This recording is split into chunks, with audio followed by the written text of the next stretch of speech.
So let's start with the Republican frontrunner, Mr. Trump. We're here in South Carolina, but he was in your hometown last night, and he has 28% in your home state of Florida. You have 14. Why aren't you winning in your home state? I don't. If we start paying attention to these polls in October, I mean, you'll go crazy. I've been up, I've been down. But you're the sitting senator in Florida. It's a very unusual year, and I think part of it is that people are really angry about the direction of our country, and what you see in Florida is no different than what you see reflected around the country. Last night at the Trump event, there were protesters on immigration that had to come out, and at the end, Trump said, "I'm going to win with Hispanics. I love the Hispanics." What do you think when you hear him say things like that? I mean, that's Donald being Donald. I mean, that's what it is.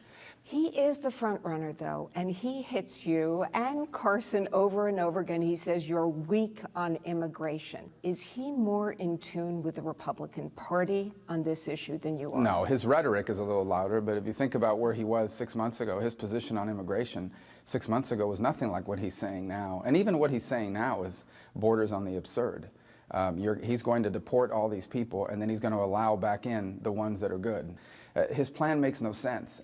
Jeb Bush says Donald Trump has dangerous views on national security, and he has grave doubts about him as commander-in-chief. Are you comfortable with the idea of Donald Trump with his finger on the button?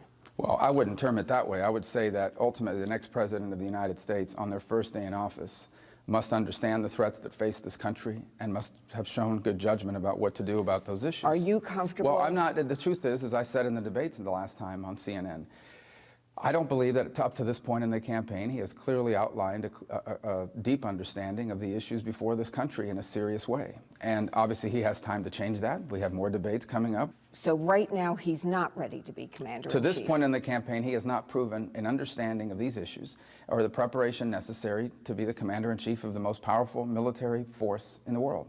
If he's the nominee, would you enthusiastically support him? Well, I'm going to support the Republican nominee, and I'm comfortable that it's not going to be Donald Trump, and I'm increasingly confident that it's going to be me. And so I feel good answering that question. Do you think there needs to be a Stop Trump movement? No, I think we should have a Republican primary.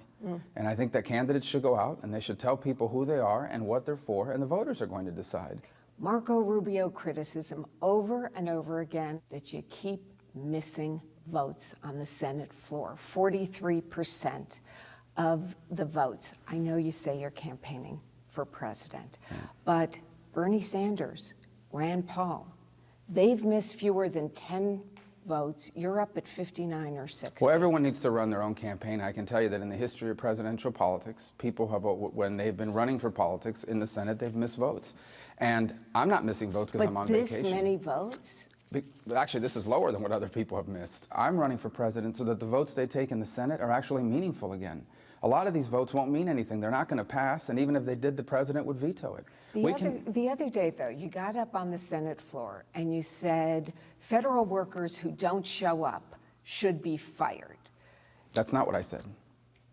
What did you say? I said federal workers that aren't doing their jobs, that are not performing at their jobs, should be able to be fired. They should be held accountable for not performing. So someone might say, you're not showing up, you're not doing your job by voting. Not true, because voting is not the only part of the Senate job. I mean, the most important thing a senator does is constituent service. We're still involved in looking out for Florida's issues in the Florida. Votes aren't important. No, of course they're important. Intelligence committee hearings aren't important. We do all the intelligence briefings. I was just there this Tuesday. I got fully briefed and caught up on everything that's happening in the world. I'm fully aware we have a staffer that's assigned to intelligence. We get constant briefings. I think votes, of course, are important, but unfortunately, too many of them today are not meaningful. Hillary Clinton has had a pretty good 2 weeks. She had Saturday Night Live. She did well in the debates. She went through 11 hours of the hearings. If it is a face-off, Marco Rubio, Hillary Clinton, how formidable is she? Well, she'll be the Democratic nominee, someone who comes from a political dynasty, and that in and of itself is going to bring fundraising capabilities and so forth. People may think she had a good week. I think this is the week that it was proven that she lied about Benghazi. So here's the good news for Marco Rubio. You are on the rise. The betting folks say you are now the most likely person to win the Republican nominee over Jeb Bush.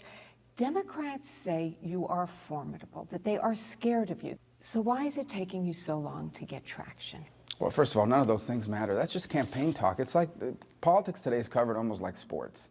And so you watch these teams, they have a really good game, they're the top team in the world. The next week they have a bad game, it's disaster. That's not the way campaigns work. But when the Democrats say that they're scared of you and you're formidable, Again, look, you don't believe that? I don't believe any of these things back and forth. This is a campaign about the future of America. It's not a college football game.